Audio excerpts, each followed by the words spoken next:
Welcome back, everyone. Today we're going to do a video on character creation for War Within. Um, done some videos on Classic, and if you love Classic, that's great. If you want to start with playing Classic, go ahead and watch those. They're pretty good. Pretty short, less than half hour, I think, but they'll get you started. This one is just going to be on War Within for players who want to start with current content.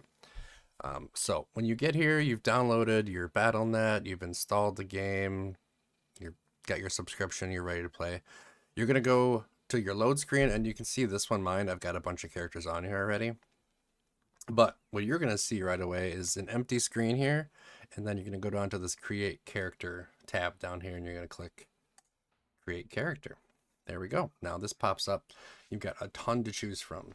Left is going to be similar.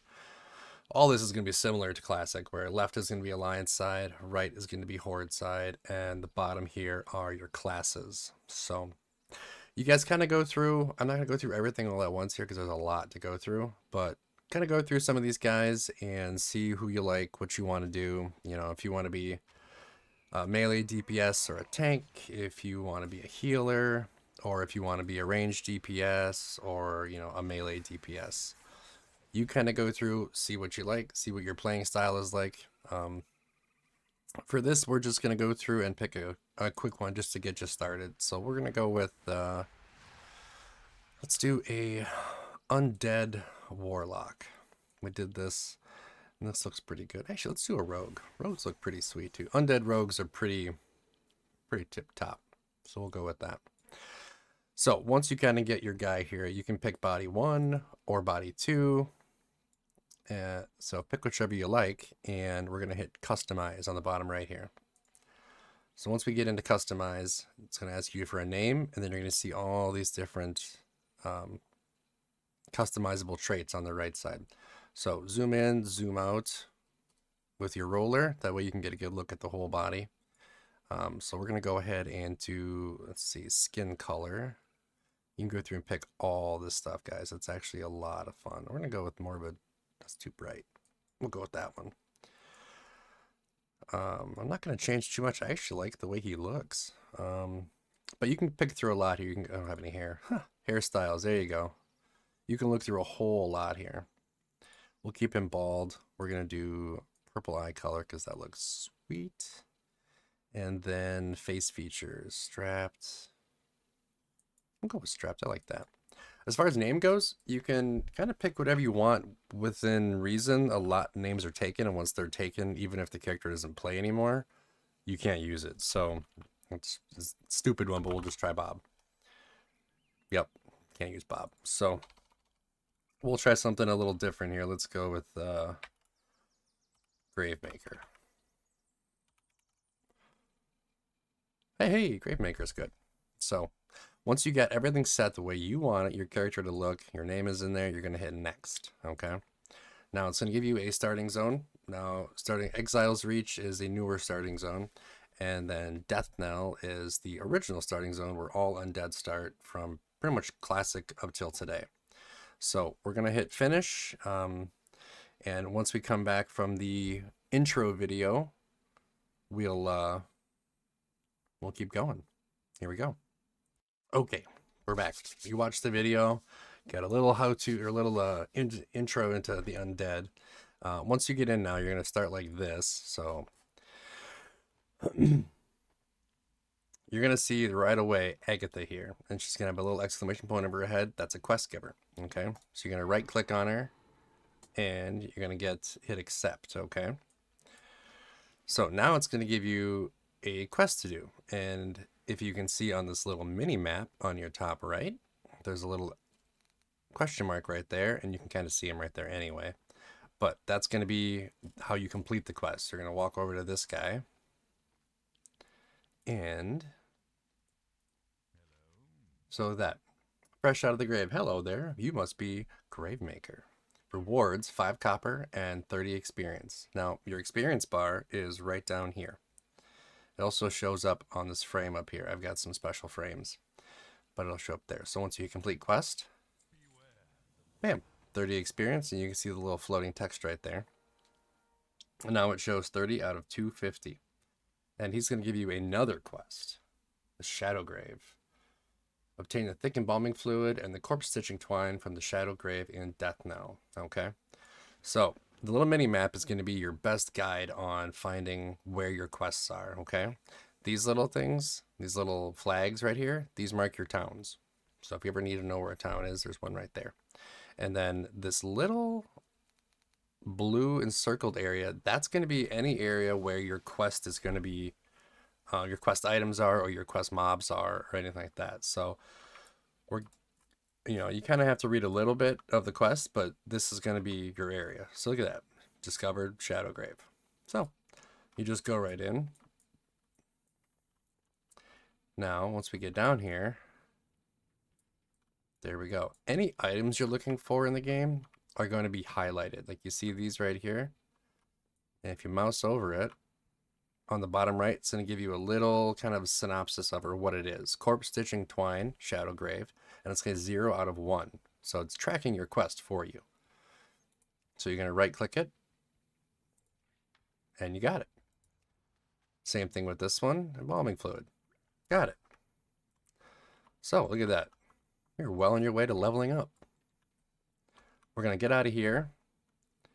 And we're going to go right back to that guy. And if you see on the mini map here, again, question mark, walk up to him, continue, and complete. Now we're going to get another 240 experience, another 55 copper. And we leveled up. Boom, look at that, huh? Level 2. We're cruising, fellas. We're cruising. So another quest is going to give you a kill 6 mindless zombies. So you're going to accept that quest. Now you see them, they're kind of highlighted here, right?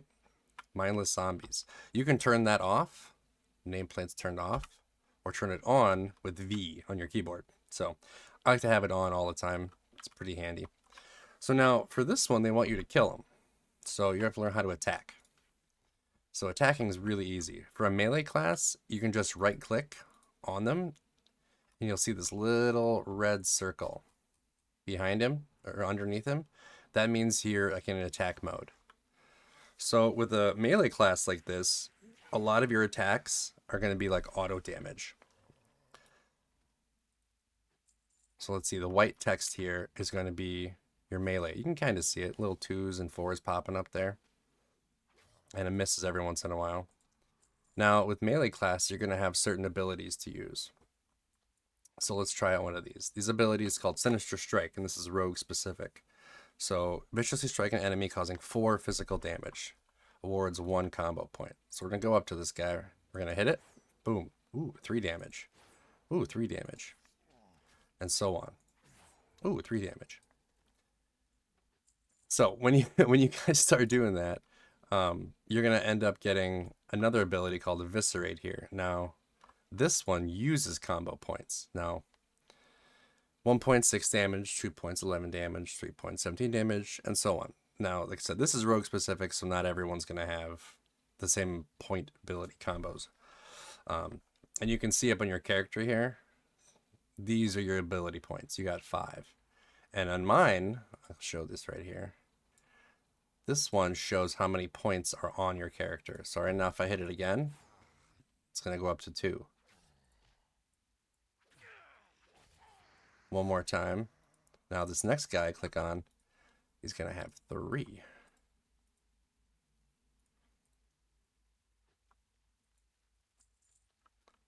Two points. So we're just going to hit Eviscerate.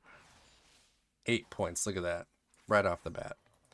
So that's kind of the basics of attacking, especially with this character, at least with the rogue.